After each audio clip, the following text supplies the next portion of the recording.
Good evening, Clovis High and Clark families, and we apologize for the delay in our event this evening. This is our town hall meeting to help address some of the questions that you may have surrounding the reopening of our school and the schedules that we've placed out there. I'm Stephanie Hanks, the principal at Clovis High School. Good evening, I'm Teresa Barber, principal at Clark Intermediate. The goal of this evening is to allow a close look at both schedule options that parents will choose from as we look to returning to school campus in Tuesday, January 5th, 2021. In doing so, we hope that the many questions posed by our families regarding the second semester instructional model choices will be answered. We understand that there are members of our community that feel very strongly about returning their student to in-person instruction. And we also recognize that there are many families who wish to remain their students online. Our role is to serve both, and we recognize that. To be clear, as a public institution, we are mandated to follow Fresno County and state protocols in returning students to the classroom. The current guidelines mandate 6-foot social distancing and the use of masks for all faculty and students.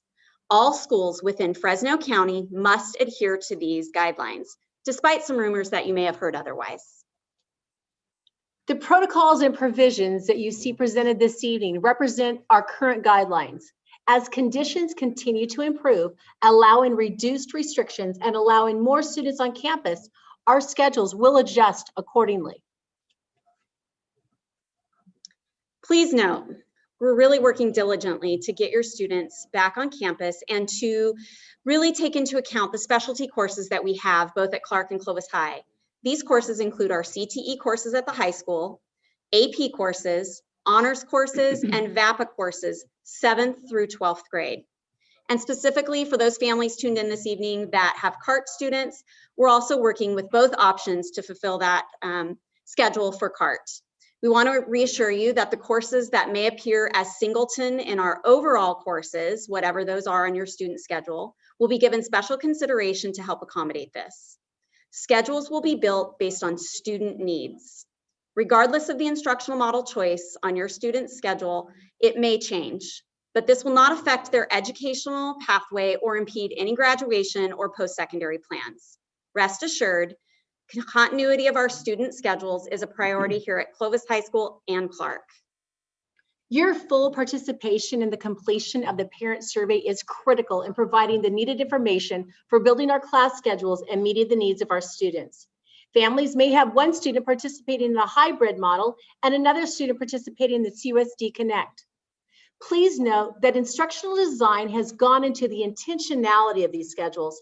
For instance, the 25 minutes per class in the afternoon could be used by a teacher for a time to check for the student's understanding, preview vocabulary for the next day, the next lesson the next day, or assign a portion of a lesson for a student to review in preparation for in-person instruction when they're live in person in the hybrid. This will maximize instructional learning time. At this time, I would like to introduce 7th grade learning director, Mrs. Mallory Daughter, who will explain the hybrid schedule.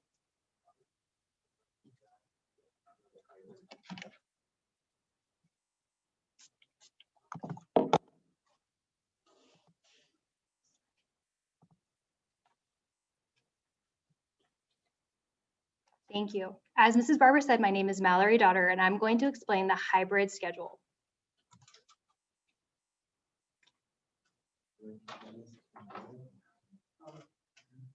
Sorry, one second. We're on 2 different screens and they froze for a second.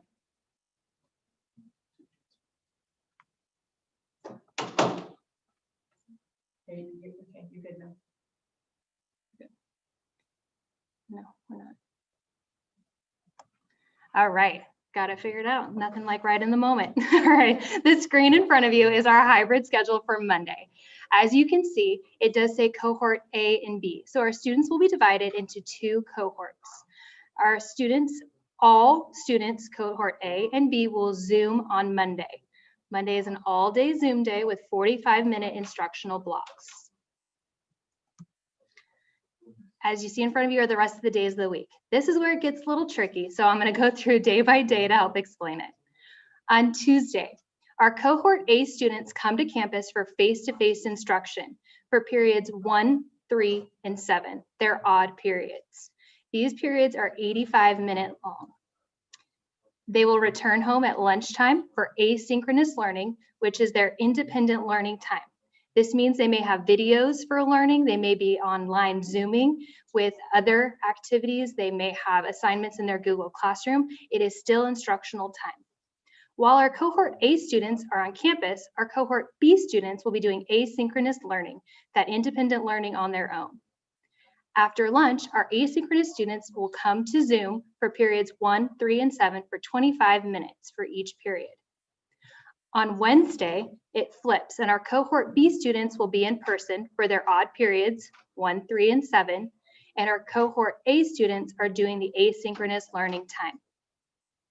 On Thursday, our cohort A students return to campus for their even periods, periods 2, 4, and 6. They return home for lunch and asynchronous learning following lunch. Our cohort B students are doing that asynchronous learning in the morning, followed by their Zooms 2, 4, and 6 in the afternoon. Our Friday is our last day on campus with our cohort B students returning for their even classes, periods 2, 4, and 6, returning home at lunchtime for asynchronous learning. Our cohort A students that day had asynchronous learning in the morning and afternoon. They are doing their 25-minute Zooms. I'm going to go ahead and pause here and introduce our learning director, Mrs. Demetra Vincent Walker from Clovis High.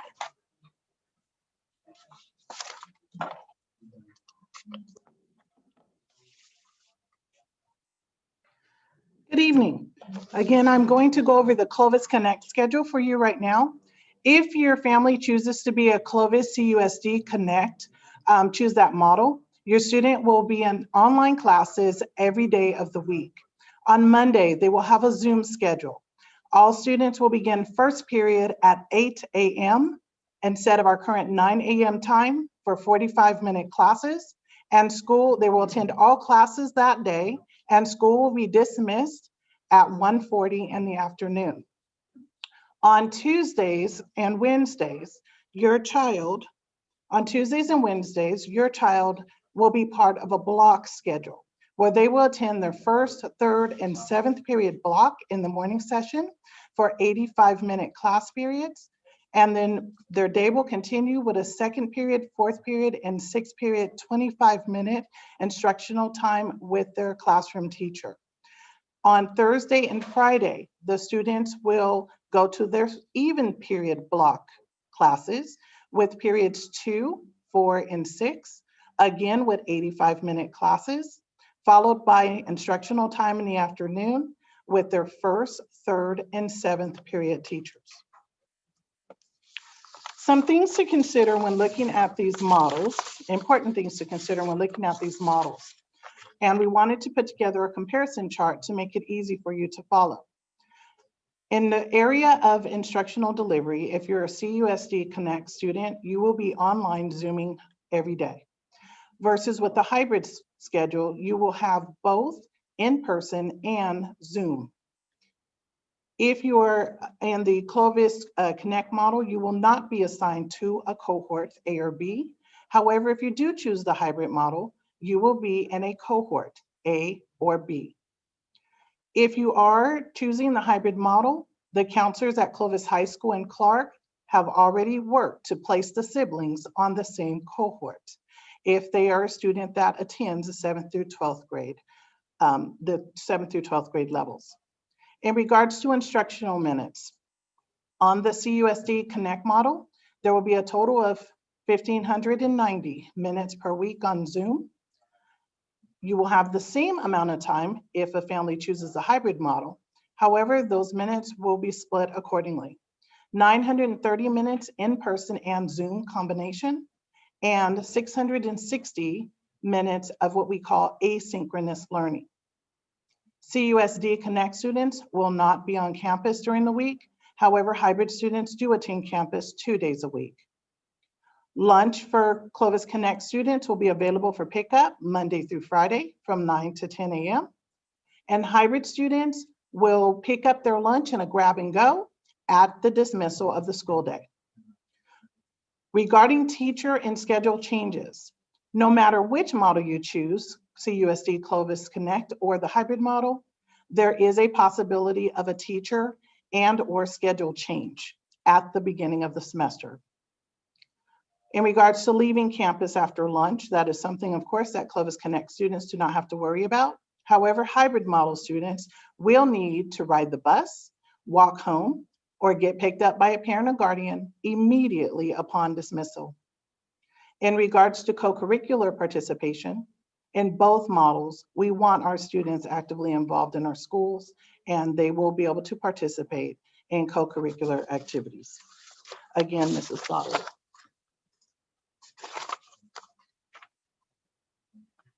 All right, I'm going to follow up with some frequently asked questions while I'm sanitizing again. I'm just going to go ahead and answer one of the questions that we had come in, and it was asking for some more clarification on what asynchronous learning is. So asynchronous learning is still instruction. It is not packet work. It is work that is assigned by the teacher to either front load the next time they see them in person, to work on assignment that they've already preloaded in class. It is not work that's just keeping them busy. It's all actively connected to their in-person sessions. They may be accessing this through Google Classroom, through various learning videos, or directed links from the teacher to additional Zooms. So just wanted to clear that up before we get into the next question, which is, when will I get my new schedule? We know everybody's excited to see what their new schedule is, but please be patient. Our counselors are working very, very hard. You should be expecting your new schedule the last week before winter break, which is the week of December 14th through the 18th. Again, can I still play sports or participate in my co-curricular activities? Yes, with both Clovis Connect and hybrid options, all co-curriculars and sports are available for all students in good academic standing. We say good academic standing because I do want to remind you a 2.0 is still required to participate in our co-curriculars. Can I keep my same teachers or schedule? We talked about that a little bit more, but schedules will change, and we will do the best we can to make sure that every student has the schedule that's as consistent with what they have now, but we will have to change schedules to make our master schedule fit for all of our students and for our best academic paths. If I change my mind, can I switch options? Unfortunately, no. Your option that you choose on the survey is your commitment for the 2021 spring semester, as we are building our master schedules to fit the needs of all of our students based on that data. What about Edgenuity? So Edgenuity, or Flexible Online, is not currently offered at our sites after the first semester. If you have questions, please reach out to your school counselor in regards to Edgenuity. What is the lunch schedule?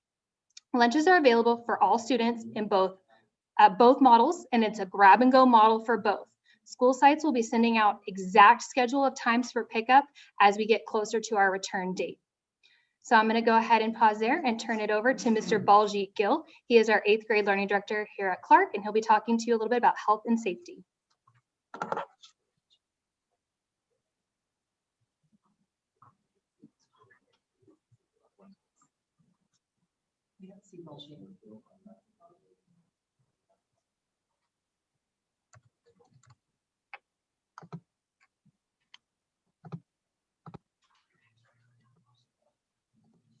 Good evening.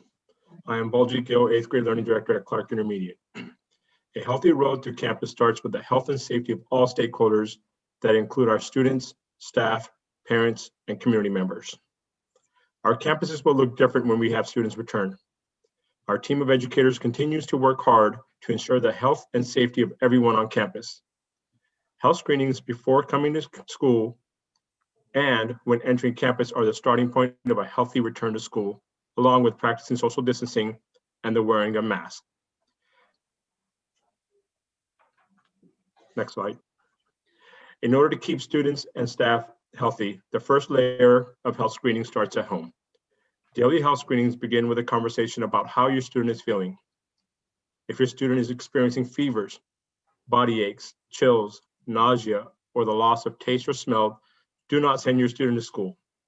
If your student is experiencing shortness of breath, coughs, runny nose, are also reasons why you would not send your student to school. If anyone in your household has been confirmed with COVID-19 in the last 14 days, is also a reason why you don't send your student to school. Please contact your attendance office to inform the school that your student is not feeling well and the reasons why. Up next is Mr. Robert Hodgeberg, 8th grade GIS at Clark Intermediate. Hi, good evening. My name is Robert Hodgeberg, and I'm the 8th grade GIS at Clark Intermediate. When students arrive at campus, they will be required to check in at one of the health stations that we have set up. During the check-in, students will have their temperature taken using a contactless thermometer. Any student with a temperature of 100 degrees will be sent home, and the parent or guardian will be required to pick up the student from school. The school will work with the nurse and CUSD nursing services to ensure that we are following all state and local protocols. If a student starts to exhibit COVID symptoms while on campus, the student will be moved to the care room and the parent or guardian will be called. Staff are not able to distinguish between COVID positive and COVID negative. If a student has chronic conditions that might be confused with COVID symptoms, the parent or guardian will need to contact their primary care provider and get a doctor's note and then communicate that information with the school nurse. It is imperative that students exhibiting symptoms be picked up from school as soon as possible. Once a student is sent home, they are to remain home for 10 days after showing symptoms. The student is okay to return to school sooner if they present a negative COVID test and symptoms have resolved for the last 24 hours without the use of medication. If the student lives in the same house as a person presenting COVID symptoms and/or a positive COVID test, they are to remain out of school for 14 days from the last point of contact with the positive person or until such a time that the person is COVID negative and symptom free. If a student is required to quarantine, teachers, counselors, and administration will work with the student to ensure that they are still able to participate in instruction. So what happens if a student or someone on campus comes down with a positive COVID test? Clovis Unified has a trained COVID response team. Cases would be reviewed on a case-by-case basis and action would be taken accordingly. The Fresno County Department of Public Health has established an academic setting medical investigation team that would work with us to identify and complete appropriate notification and action depending on each unique situation. A positive case would be reported to the county, and tracing investigation would be conducted to determine the contact source and the exposure risk. A positive case is handled differently if everyone is wearing a mask and practicing 6 feet social distancing. If there is a positive case, the school community will be made aware at the same time while keeping the personal information for the student or person that tested positive private. Up next, I would like to introduce Matt Hernandez, the Deputy Principal at Clovis High School.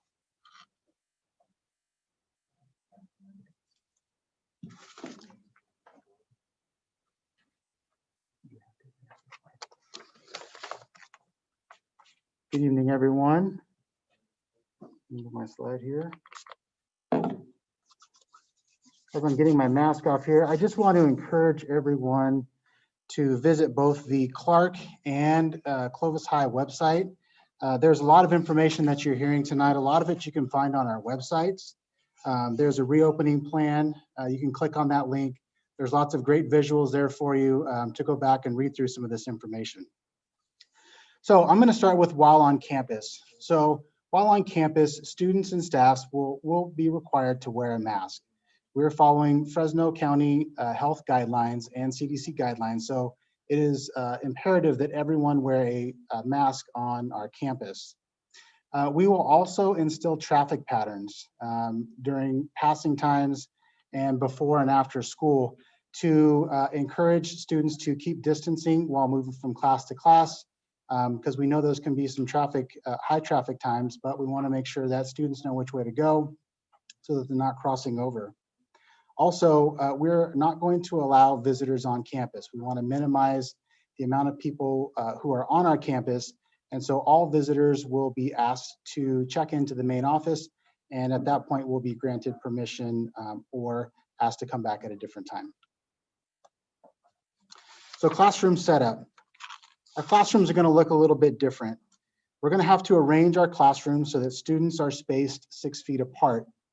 In the pictures that you see here, you can see all the desks in the room, but only chairs placed in certain spots. We're going to make sure that our students maintain 6 feet distancing. We're going to ensure that our students wear masks within the classroom. On average, in a Clark and Clovis High classroom, we can fit anywhere from 16 to 18 students. We do know that some of our classrooms do not exactly fit that mold, and we are looking into those classrooms as well. We are also want you to know that we're looking at every available space so that we can use those spaces, gyms, cafeterias, lecture halls for students and for classrooms. At this time, there are no plans to use the PE locker room. PE would take place outside, again, wearing masks and social distancing. And so there are locker rooms at this time are not an issue. Cleaning and disinfecting procedures. There have been many questions about products that we're going to use and how this is going to work. Our schools are going to be cleaned and disinfected 4 times using a disinfectant called Oxivir.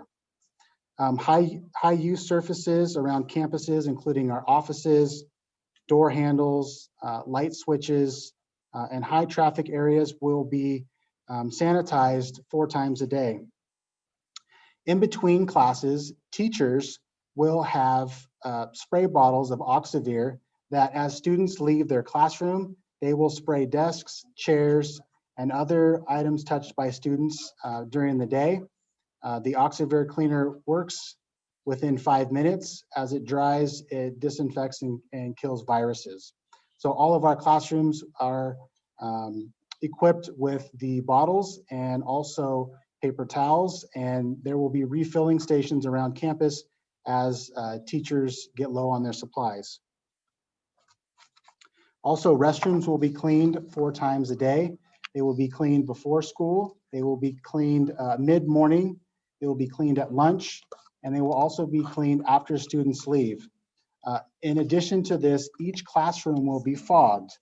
So using the same cleaner, the Oxivir cleaner or the Virex cleaner, both of which we're using, those will be used to fog each classroom. The fogger works as a mister. A custodian comes into a classroom and will fog each item and chairs and things in the room.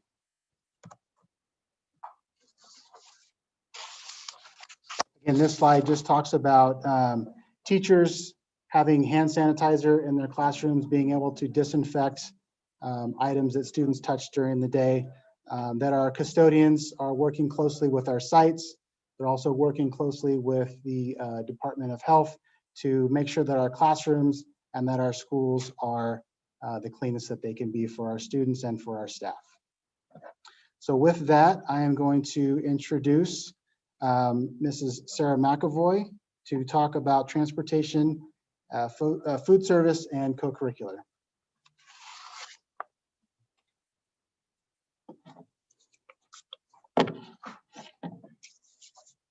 All right, thank you, Mr. Hernandez. Again, my name is Sarah McAvoy, and I'm a learning director at Clovis High School. And I want to answer some of your questions that came in earlier and tonight about transportation services. So per normal, you're going to see that transportation is going to be provided to families. You are encouraged to make your own transportation arrangements for students in order to limit our number of students that are riding on school buses. However, school bus transportation will still be available for those outside of our walking distance. Families will need to register via the CUSD website. Other considerations for safety include that students will be required to wear a mask while riding on our buses. Hand sanitizer will be provided upon entry. Social distancing will be in effect to the extent possible. Windows will be open, weather permitting, and bus surfaces and seats will be disinfected between routes. One thing to note is that the Clovis Transit is free of charge to anyone. That came earlier in the year, and it's still an option for students if they'd like to ride the Clovis Transit. Also, a question came in from the high school about student drivers. Yes, if your child has a driver's license, they're able to come and go from school at Clovis High School using their own transportation and parking in our student parking lot. They'll just need to obtain a student parking permit per usual. Now, in regards to food service, Meals for students on campus. As mentioned earlier, either way, whether you pick the Clovis Connect model or the hybrid model, lunch and breakfast will be provided for you free of charge, and that will continue through the second semester. Both options include a grab and go type of schedule. If you're in the hybrid, you're going to be getting it as you dismiss and leave campus for the day. If you are using the Connect model and you still would like free breakfast and lunch, we're happy to provide that for you in the morning from 7 to 9 a.m. in our drive-through. And anyone that wants to come and get free breakfast and lunch, we're happy to give it to you. All right, I'm going to turn it over to Ms. Kristen Perkins, GIS at Clark, to talk about athletics and co-curriculars.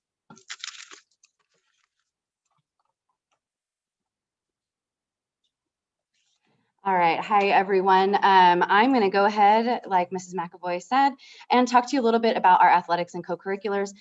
For athletics, it is very important that you know students in both instructional models, whether you choose hybrid in person or CUSD Connect.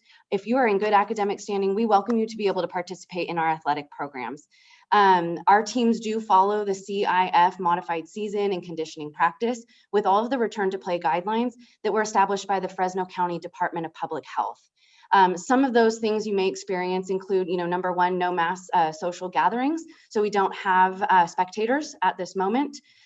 We have enhanced cleaning protocols of facilities and equipment, just like on our campus for our hybrid model. We have, all of the screenings that continue, our temperature checks, screenings for symptoms, and limited to no contact with participants. And we are maintaining our pods. Some of this information is the same for our co-curriculars. It's as with our athletic programs, other co-curricular opportunities are available to students in either instructional model. Our programs do also need to follow the guidelines being implemented by our athletic programs as approved by the Fresno County Department of Public Health when we are creating pods, following social distancing practices, health screenings, and cleaning and sanitation practices. We are currently working diligently, as Mrs. Hanks alluded to earlier, to accommodate for our specialty needs. That includes our VAPA programs, CART and CTE, regardless of instructional model. So those are just a few things to consider. Again, many of the questions we had in our form leading into this were regarding whether students would be able to participate in the online version in CUSD Connect or in the hybrid, and yes, you can participate. So, more information will continue to come out with all of our programs as we continue.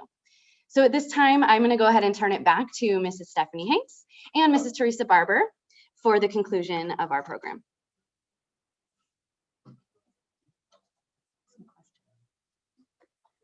We've had a couple of questions come through as we've been talking to you this evening about some of the differences between our instructional models, as well as some of the concerns that our parents already expressed with returning students to campus with our health and safety.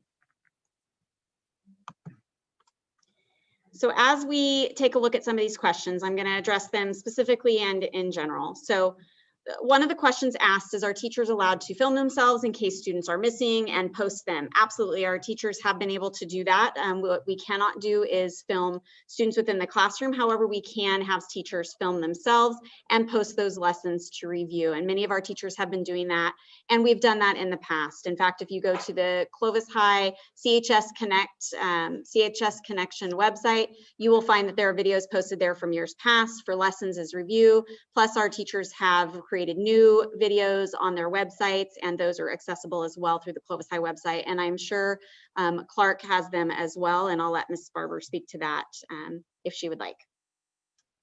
Certainly, the use of video has become very important, and several teachers are doing that and posting other instructional pieces on in their Google Classrooms for students to utilize.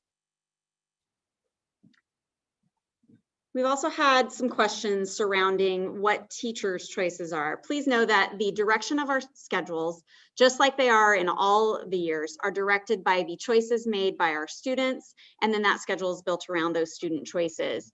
So whether or not teachers are teaching live online, regardless of what happens, those are directed by student choices. So please know that those singleton classes, it was just wanted to reiterate that those classes are definitely under consideration, and many of our teachers are coming up with innovative ways to make sure our students are receiving the instruction that they need in order to continue their curriculums.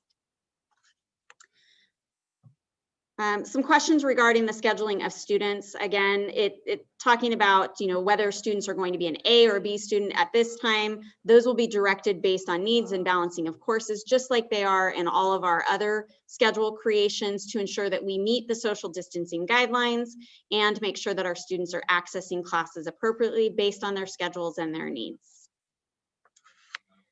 Last, I'd just like to reiterate, there were some questions surrounding returning to campus and requests to return to campus. We are doing everything that we can to return our students appropriately and safely to our campuses. We are doing so within the guidelines of the Fresno County Public Health Department, and want to make sure that our families know that we are doing everything we can, whether it's co-curricularly or through cohorts of students, as we begin to reopen our campuses based on those guidelines. So please continue to follow district pushed out information that comes through your emails or through the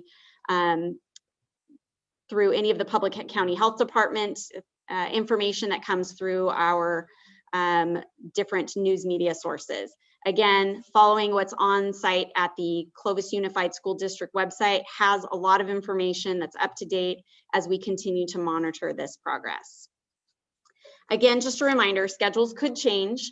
I don't want anyone to think that this is what the final outcome is the reopening in January for our schools as the rest of the semester. We are monitoring those numbers and continue. So that was a very specific question.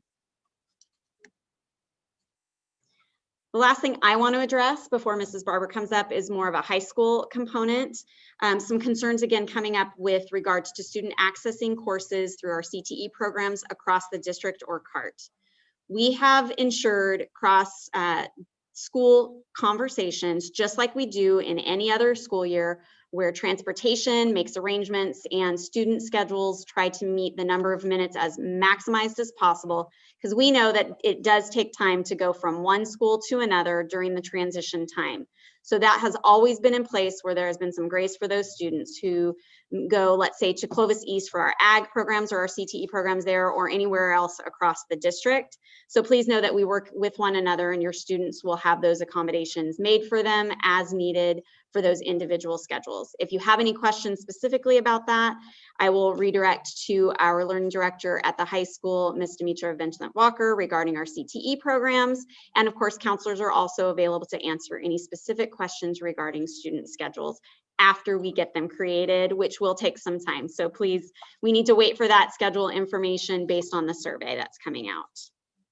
And finally, if you have any additional questions in general, redirect them to your appropriate schools. Any one of our administrators that have spoken this evening, and or any of the administrators that have not spoken this evening at the high school, and our school counselors at both Clark and Clovis High are more than willing to answer some of these questions. I invite you to send them to us.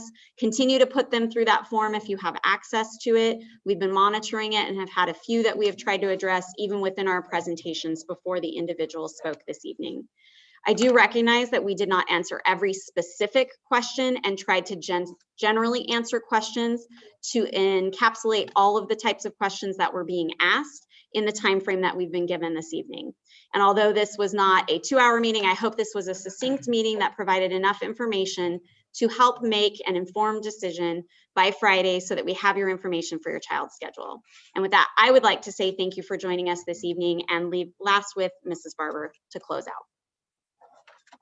Thank you, Mrs. Hanks. And with that, I really wanted to join Mrs. Hanks in encouraging everyone to please, please, please make sure you get that choice for your student for second semester completed by Friday. That is going to be the key element in building our schedules moving forward.